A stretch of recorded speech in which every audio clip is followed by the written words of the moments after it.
குருவே துணை. ஆறாவது நாயன்மாராகிய விரண்மிண்ட நாயனாருடைய சிறப்புகளை பற்றி நாம் இன்று சிந்திக்க உள்ளோம். 63 நாயன்மார்களிலே இவர் 6வது நாயன்மார், மிக முக்கியமான ஒரு நாயன்மார். என்ன இவர் அவ்வளோ பெரிய நிலை அடைந்தார், என்ன அப்படி ஒரு சிறப்பு இவருக்கு அப்படின்னா, இந்த விரண்மிண்ட நாயனார் இல்லைன்னா இன்னைக்கு 63 நாயன்மார்களே கிடையாது, அவங்களுடைய வரலாறே நம்மளுக்கு வந்திருக்காது. அப்படிப்பட்ட ஒரு மிக சிறந்த ஒரு அடியார். செங்குன்றூர் என்று சொல்லக்கூடிய ஊரிலே வாழ்ந்து சிவபெருமானுடைய புகழை பரவச் செய்து கொண்டிருந்த அடியார் இந்த விரண்மிண்ட நாயனார். பெரியவங்க சொல்லுவாங்க, சிவபெருமானை பாடுவாரை பசி தீர்ப்பார், பாடுவார்க்கு பசி தீர்ப்பார், பரவுவார்க்கு பின்னி தீர்ப்பார்னு சொல்லுவாங்க. சிவபெருமானை யாரெல்லாம் பாடுறாங்களோ அவங்களுக்கு பசியே வராது, பசி இல்லாத நிலையை சாமி கொடுப்பார். எப்போ உணவு வேணுமோ வந்து கையில் நிற்கும். அப்படி ஒரு அருள் பாடுபவர்களுக்கு. பரவுவார்னா என்னன்னா, சிவபெருமானுடைய புகழை பரப்பி பல அடியார்களை ஒன்று திரட்டுவது. அந்த செயலை செய்திருந்தார் விரண்மிண்டர். அப்படிப்பட்டவர்களுக்கு நோய் வராதான், பரவுவார்க்கு பிணி தீர்ப்பார்னு சொல்லுவாங்க, பிணி வராதுன்னு சொல்லுவாங்க. அப்படி இந்த விரண்மிண்ட நாயனார் ஒவ்வொரு ஊராக சென்று அங்கே இருக்கக்கூடிய அடியார்களை தன் நகத்தே சேர்த்து சிவபெருமானுடைய புகழை பரப்பி அவர்களை தன் நகத்தே சேர்த்து கொண்டிருந்தார். இந்த செயலை செய்து ஒவ்வொரு தலங்களாக தரிசனம் செய்து கொண்டு வந்து இருக்கிறார். அப்படி வரும்பொழுது திருவாரூரை அடைகிறார். திருவாரூரில் தேவாசிரிய மண்டபம்னு ஒரு மண்டபம் இருக்குது. அந்த மண்டபத்து முகப்புல அமர்ந்து கொண்டு பல சிவனடியார்களை ஒன்று திரட்டி அமர வைத்து கொண்டு சிவபெருமானுடைய புகழை எடுத்து சொல்லி அடியார்களோடு அந்த சத்சங்கத்திலே ஈடுபடுகிறார். அப்படியே அவங்க எல்லாம் பூரித்து அந்த பெருமானுடைய அருளிலே ஊறி திளைத்து கொண்டிருக்கிற நேரத்தில் திருவாரூரில் பெருமானை தரிசனம் செய்வதற்கு சுந்தரமூர்த்தி சுவாமிகள் நடந்து வருகிறார். ஆலயம் உள்ள இருக்குது. ஆலயத்துக்கு முன்னாடி இருக்கிற தேவாசிரிய மண்டபத்தில் அடியார்கள்லாம் உட்கார்ந்துருக்கிறாங்க. இப்போ சுந்தரமூர்த்தி சுவாமிகள் அப்படி போகிறாங்க.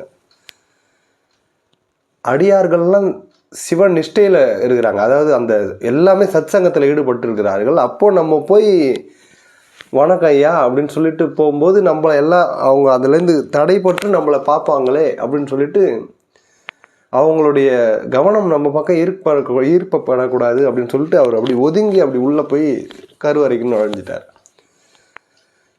விரண்மிண்டர் பேசிட்டே இருந்தார். பக்கத்தில் இருந்த ஒரு ஆள், ஐயா கவனிச்சிங்களா, தம்பிரான் தோழன் சிவபெருமானுடைய அடியார் சுந்தரமூர்த்தி சுவாமிகள் போகிறார், இங்கே இத்தனை அடியார் இருக்கிறவங்க யாரையும் வணங்காத நேராக அவர் பாட்டுன்னு போகிறார் அப்படின்னு சொல்லி விரண்மிண்டரை தூண்டி விடுறார். ஏற்கனவே விரண்மிண்டர் ரொம்ப அதிபயங்கர கோவக்காரு. அவரை தூண்டி விட்டோடனே அவர் என்னாச்சு, சிவ அடியார்களை வணங்காமல் ஒரு சிவபக்தன் போகிறானா, அதுவும் தம்பிரான் தோழன் சிவன் அடியார்களை வணங்காத போகிறானா, அவனை தூக்கி சைவத்திலேருந்து ஒதுக்குன்ட்டார். சைவத்துக்கு சுந்தரன் புறகு இனி அப்படின்னு சொல்லிட்டார். புறகுன்னா அவர் சைவத்தில் கிடையாது, தூக்கி வை அப்படின்ட்டார். சரின்னு சொல்லிட்டு நம்ம மறுபடியும் பேசுவோம்னு சொல்லிட்டு சத்சங்கம் நடந்து கொண்டு இருக்கிறது.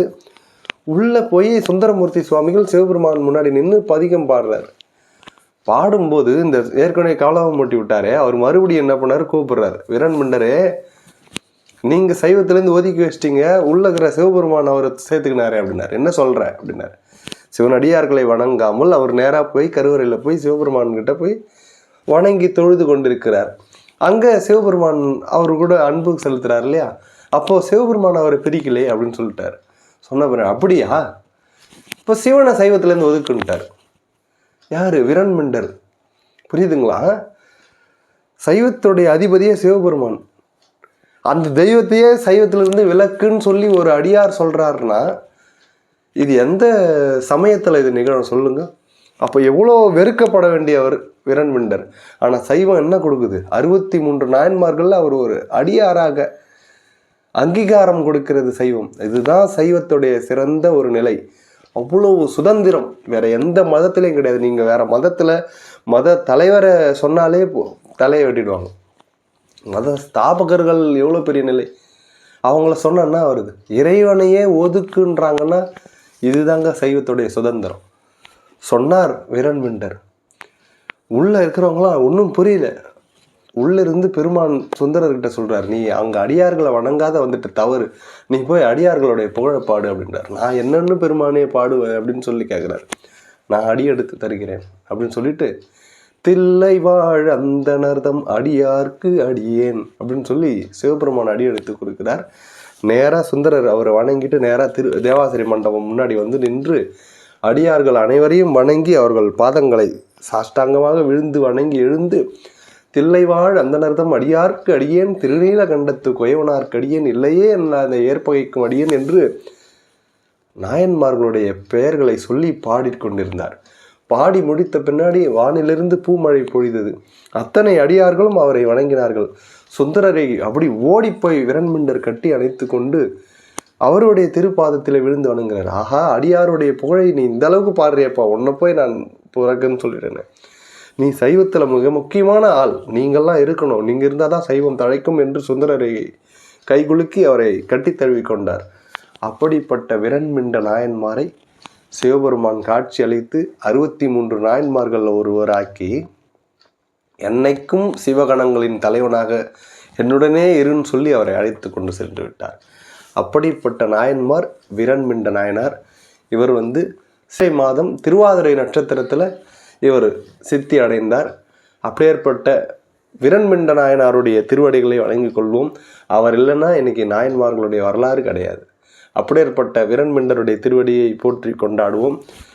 பிரிபொழில் சூர் குன்றையர் விரண்மிண்டர்க்கு அடியேன் என்று போற்றி கொண்டாடுகிறார். அப்படியேற்பட்ட விரண்மிண்ட பெருமானுடைய திருவடியை வணங்கிக் கொள்வோம். இந்த மாதம் சத்சங்கம் 4வது வாரம் 23/2/2025 4வது ஞாயிற்றுக்கிழமை ஆகிய தினத்திலே காலை 10 மணி தொடங்கி மதியம் 1 மணி வரை 10வது சத்சங்கம் நிகழ உள்ளது. இந்த சத்சங்கத்திற்கு ஊரப்பாக்கத்தை சேர்ந்த ஈஸ்வரி செல்வராஜ் குடும்பத்தார்கள் அன்னதானம் செய்கிறார்கள்.